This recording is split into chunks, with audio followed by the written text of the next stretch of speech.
Bell pepper sa Libertad Market sa Pasay ba mas mura pa kaysa sa kadiwa? Pero ang galunggong sumipa na ng 300 pesos per kilo.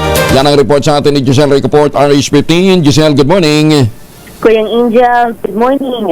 Mas mura ng 20 hanggang 30 ang kada kilo ng bell pepper dito sa Libertad Market sa Pasay City kumpara sa kadiwa site sa Barangay San Antonio sa Parañaque City.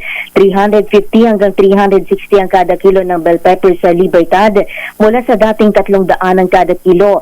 Abang 380 naman sa kadiwa mula sa normal na 200.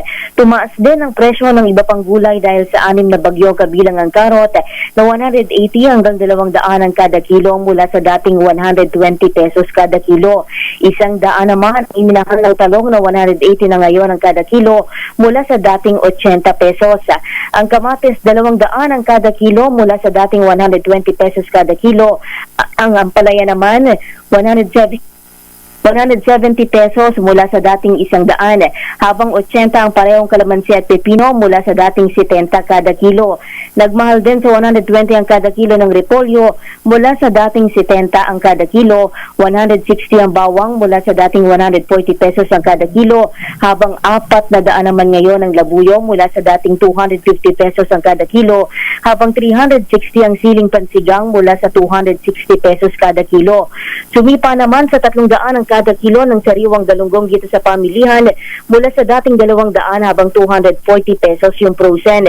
Tumaas din sa 340 ang kada kilo ng dalagang bukid mula sa 260 pesos kada kilo. 140 ngayon yung tilapia mula sa dating 120 pesos habang 190 naman yung bangus mula sa 160 pesos kada kilo.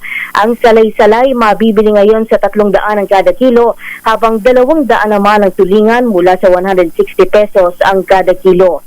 Ito si Giselle Ricoport para sa DZRH, una sa Pilipinas, una sa Pilipino. Maraming salamat, Giselle.